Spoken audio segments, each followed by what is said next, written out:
அபிஷேகம் கற்றுக் கொடுக்கும் அபிஷேகம் கற்றுக் கொடுக்கும் அபிஷேகம் கற்றுக் கொடுக்கும் அபிஷேகம் கற்றுக் கொடுக்கும். ஆண்டவராகிய இயேசுவின் நாமத்தினாலே மிகுந்த சந்தோஷத்தோடு கூட இந்த 3ஆம் தேதிக்குள்ளாக நாம் நுழைந்திருக்கிறோம். புது வருடமா வந்து 2 நாட்கள் தான் ஆயிருக்கிறது. 3ஆவது நாள்லேயே உங்களை பார்த்து ஆண்டவர் சொல்லுகிறார், பரிசுத்த ஆவியானவனுடைய அபிஷேகத்தினாலே நீங்கள் நாட்களை ஆரம்பிக்க போகிறீர்கள். பரிசுத்த ஆவியானுடைய அழைப்பு, அபிஷேகம், கிருபை இதெல்லாம் கர்த்தர் உங்களுக்கு மேலாக வைக்க போகிறார். கவனிங்க, அப்போஸ்தலர் 8வது அதிகாரம் 16வது வசனத்துல அங்க எல்லா ஜனங்களும் ஞானஸ்தானம் பெற்றிருந்தார்கள். கடமைக்குன்னு இயேசுவின் நாமத்தினால ஞானஸ்தானம் பெற்றிருந்தாங்க. ஆனா பரிசுத்த ஆவியானவர் அவர்களுக்கு மேல இல்லை. ஆனா இங்க பாருங்க, பேதுருவும் 17வது வசனத்துல பேதுருவும் யோவானும் அவருடைய கரங்களை எடுத்து வைத்து அவங்களுக்கு மேல ஜெபிக்கும் போது அவங்க பரிசுத்த ஆவியானவரை பெற்றுக்கொண்டாங்க. ஸோ கடமைக்கு ஞானஸ்தானம் எடுக்கிறது உண்டு, கடமைக்கு சபைக்கு போறது உண்டு, கடமைக்கு ஜெபம் பண்றது உண்டு. ஆனா அதே நேரத்துல கரங்களை எடுத்து வைத்து ஊழியக்காரங்க, அழைக்கப்பட்டவங்க, அபிஷேகம் பெற்றவங்க கரங்களை எடுத்து வைக்கும் போது ஒரு அபிஷேகம் வருது. அதனாலதான் இன்னைக்கு ஆண்டவங்களை பார்த்து சொல்றாரு, இன்னையிலிருந்து நாங்க பயிற்சிக்காக தான் பேசிக்கிட்டே இருக்க போறோம். வல்லமை ஊழியர் பயிற்சி இன்னும் 10 நாள்ல நடக்க போகுது. இன்னைக்கு தேதியிலிருந்து 10வது நாள் 13ஆம் தேதி பயிற்சி நடக்க போகுது. இந்த நாளை நான் எப்படி பிரயோஜனமாக்காம விடுறது? உங்களை பார்த்து நான் சொல்றேன், உங்க கையை ஆண்டவர் அப்படி பரிசுத்த ஆவியானவரால் அபிஷேகம் பண்ணுகிற கையா மாற்ற போறார். சும்மா உட்காந்துருக்கீங்க நீங்க, கர்த்தர் உங்க கையை வல்லமையின் கரங்களா மாத்துறார். உங்க வீட்டுல எல்லாரும் கிறிஸ்தவங்களா இருக்கீங்க பாருங்க, இங்க பாருங்க, பேப்டைஸ் பண்ணப்பட்டிருந்தாங்க. ஆனா namesake simply they had simply been baptised. அப்ப சும்மா ஞானஸ்தானம் எடுத்திருக்கிறாங்க. அப்படி இருக்க முடியாது. ஒருவேளை நீங்க சும்மா சபைக்கு போயிருந்திருக்கலாம். நான் சொல்றேன், நாங்க போயிட்டு இருக்கேங்க, சும்மா இப்போதைக்கு போறேங்க, சுலபமா வந்துடும் சிம்பிளி அப்படின்னு நினைப்பீங்க. அந்த சிம்பிளியே ரொம்ப நாள் வாழ முடியாது பிரதர். அபிஷேகமும் பரிசுத்த ஆவியானவர் உங்களுக்கு தேவை. அதனாலதான் இன்னைக்கு நான் உங்களை பார்த்து சொல்றேன், இப்பவே கீழே வர நம்பரை பார்த்து பயிற்சிக்கு நானும் வரேன் பிரதர், 5 நாட்கள் எனக்கு அழைப்பு இருக்கா அப்படின்னு நம்பி இன்னைக்கு பயப்படாதீங்க. உங்களை அழைப்பு இருக்கானே கேட்காதீங்க. அழைப்பு உங்களுக்கு வருது, இதான் அழைப்பு. கர்த்தர் ஊழியக்காரங்களை கொண்டு தான் உங்களை அழைக்கிறார். இன்னைக்கு நாங்க உட்கார்ந்து என்னுடைய அப்பாவோட நானும் இணைஞ்சு அன்பின் ஊழியமா உங்களை நாங்க அழைக்கிறோம். இனி வல்லமை பெறாம இருக்காதீங்க. இந்த 3ஆம் தேதியை உங்களை பார்த்து நான் சொல்றேன், 13ஆம் தேதி பயிற்சிக்கு புறப்பட்டு வர்றதுக்கு இப்போ ஆயத்தமாங்க. ஏன்னா உங்க கையை நேம் சேக் இருந்த உங்க லைஃபை மாத்தி உங்க கையை மற்றவங்களுடைய பேருக்கு ஒரு சவாலா மாத்த போறார். கர்த்தர் உங்களை கனப்படுத்த போறார். இப்போ கரங்கள் வைக்கும் பொழுது பரிசுத்தாவி பெற்றுக்கொண்டாங்க, கையிலும் வல்லமை. ஆனா இவங்க தொடுறவங்க எல்லாம் அபிஷேகம் பெறாங்க. பரிசுத்தாவில நிரப்பப்படுறது பல விதங்கள் இருக்கும். இயேசு ஆவியை ஊதி, அதாவது இயேசு ஊதினார், பரிசுத்தாவி பெற்றுக்கொள்ளுங்கள்னு சொன்னாரு, பரிசுத்தாவி பெற்றாங்க. இன்னும் அப்போஸ்தலர் 10வது அதிகாரத்துல பிரசங்கம் பண்ணும் பொழுதே பரிசுத்தாவில நிரப்பப்பட்டாங்க. ஆனா அந்த கையை வைத்து பெற்றுக்கொள் அப்படின்னு சொல்லும் பொழுது அதுல ஒரு வல்லமை இறங்கும், தலை மேல இறங்கும். சிரசுக்கு மேலதான் அதிகமா கை வச்சிருக்கணும். சிரசில் இறங்கிய அபிஷேகம் முகத்துல இறங்கணும்.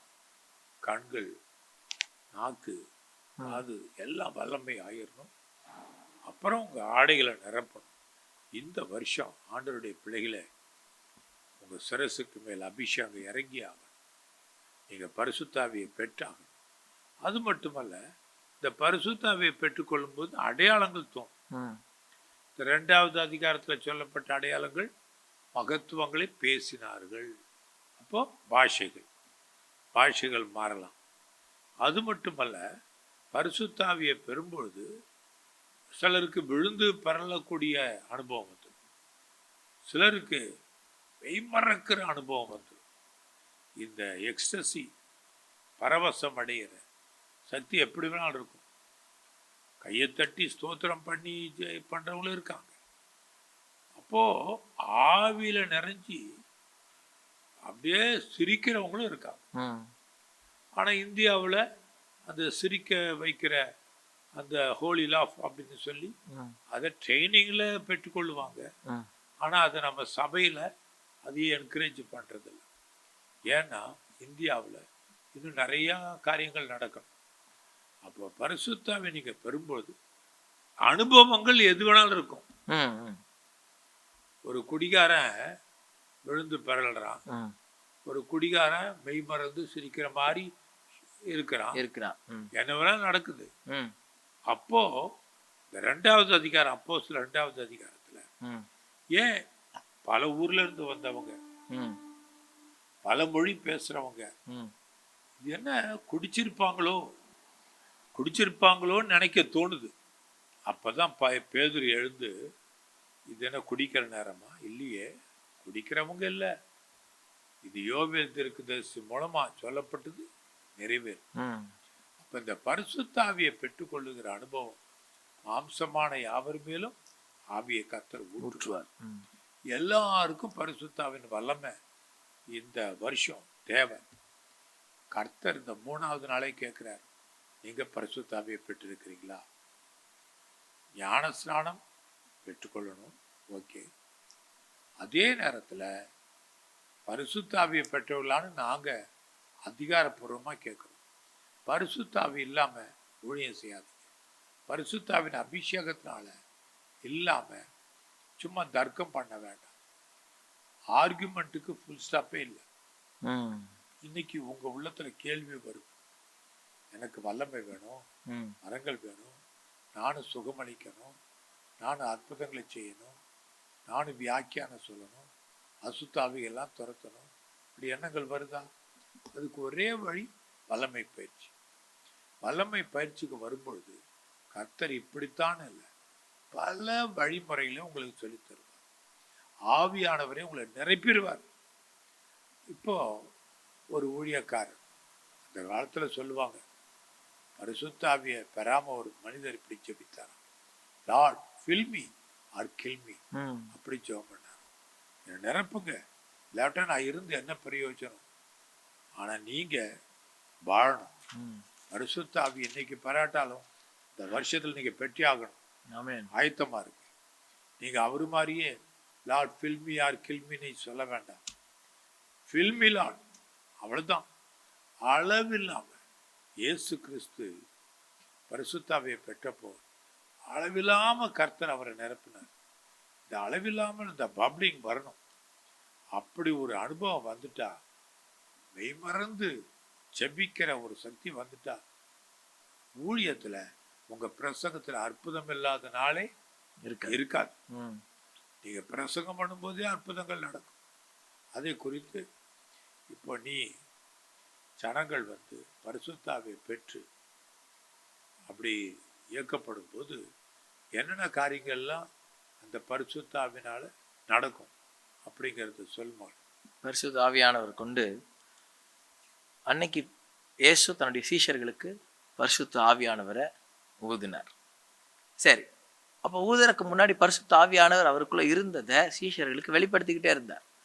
இன்னைக்கு அநேகருக்கு பரிசுத்த ஆவியானவரை வெளிப்படுத்த முடியல.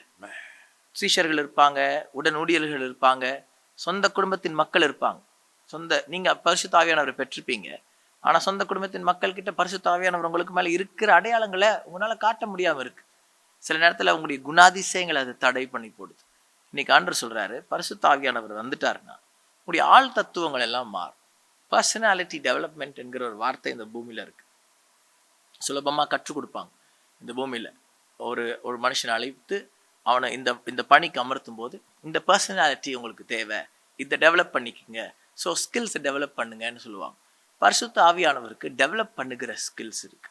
பரிசுத்த ஆவியானவருக்கு உங்களுக்கு தெரியுமா, சபை எப்படி இருக்கணும் அப்படின்னு பரிசுத்த ஆவியானவருக்கு தெரியும். உங்க குடும்பம் எப்படி இருக்கணும்னு பரிசுத்த ஆவியானவருக்கு தெரியும். நீங்க பரிசுத்த ஆவியானவர்கிட்ட கேட்கலாம், ஆண்டவரே என் குடும்பத்தை நடத்துறதுக்கான ஸ்கில் எனக்கு தாங்க, அந்த டேலண்ட்டை தாங்க. உங்களுடைய சொந்த ஸ்கில்ல நீங்க சேர்த்து வைக்கணும்னு நினைச்சீங்கன்னா அங்க அற்புதம் நடக்காது. ஒரு குறிப்பிட்ட அளவு நடக்கும். ஒருவேளை விசுவாசத்தினால, ஹோப்னால, கொஞ்சம் நம்பிக்கைனால, கொஞ்சம் அதாவது ஜென்ரல் நாலேஜ்னால கொஞ்சம் நடக்கலாம். ஆனா பரிசுத்த ஆவியானவர் வந்துட்டாருன்னா அந்த ஜென்ரல் நாலேஜையும் பயன்படுத்துவாரு. அதே நேரத்துல உங்களுக்கு மேல அளவில்லாத கிருபைகளை கொடுப்பார். பரிசுத்த ஆவியானவர் இருக்கிற இடத்துல உங்க பர்சனாலிட்டி டெவலப் ஆகும். உங்களுடைய ஆள் தத்துவங்கள், அதாவது பர்சனாலிட்டி, அப்புறம் கேரக்டர், குணாதிசயங்கள் டெவலப் ஆகும். அதே நேரத்தில் உங்களுடைய ஸ்பீச், அதாவது நீங்கள் பேசுகிற தன்மை பரிசுத்த ஆவியானவர் மாற்றுவார். நீங்கள் கேட்கிற தன்மையை மாற்றுவார்.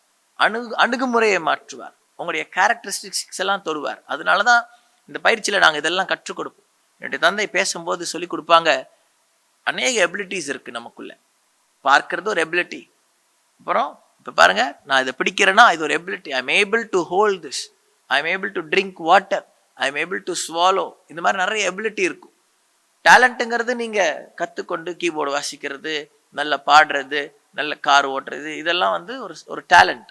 ஆனால் எபிலிட்டிங்கிறது நீங்கள் ஒவ்வொரு நாளும் செய்கிற அன்றாட காரியங்கள் இல்லை. பரிசுத்த ஆவியானவருக்கு உங்கள் எபிலிட்டியும் கேப்சர் பண்ணுறதுக்கு அதிகாரம் இருக்குது.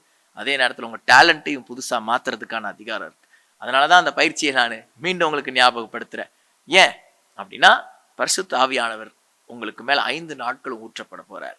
அதுக்கு நீங்கள் பெரிய விதத்தில் ஆயத்தமாகி, நீங்கள் பாருங்கள், பரிசுத்த ஆவியானவர் எப்படி அந்த நாட்களில் இவங்களுக்கு மேலே ஊற்றப்பட்டாரோ அதே போல் இன்னைக்கு நாங்கள் ஜெபிக்கும்போது எங்கள் ஜெபத்திலிருந்து ஒரு கரம் உங்களுக்கு மேலே அமர்றது நீங்கள் பார்க்க போறீங்க.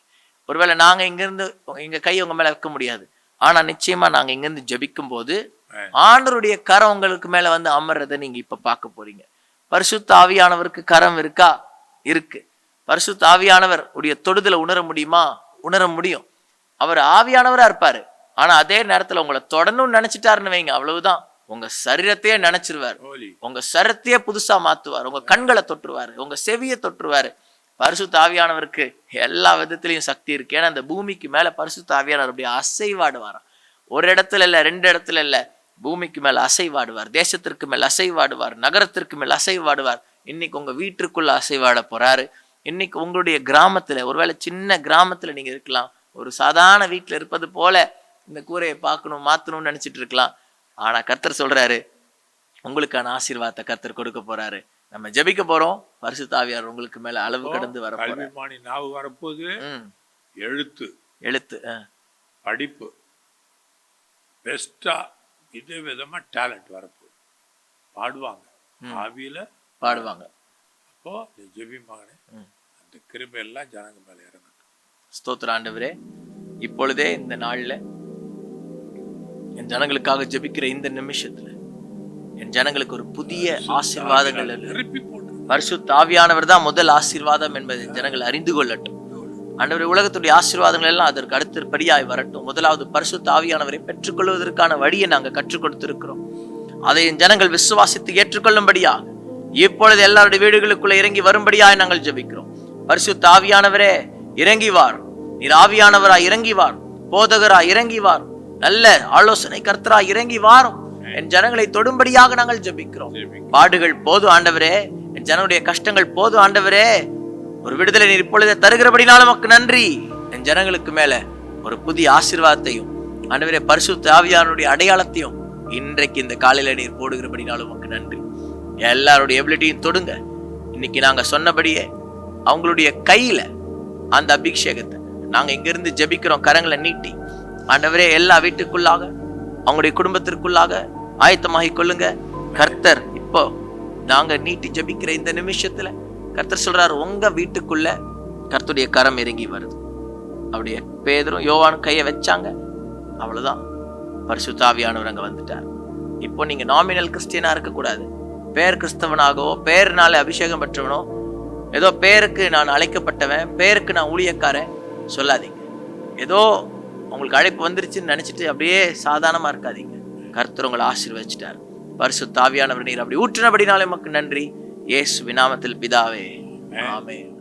அபிஷேகம் கற்றுக் கொடுக்கும், அபிஷேகம் கற்றுக் கொடுக்கும், அபிஷேகம் கற்றுக் கொடுக்கும், அபிஷேகம் கற்றுக் கொடுக்கும். நீங்கள் பார்த்து கொண்டிருப்பது உங்கள் power of God TV. Redefining power, reaching millions.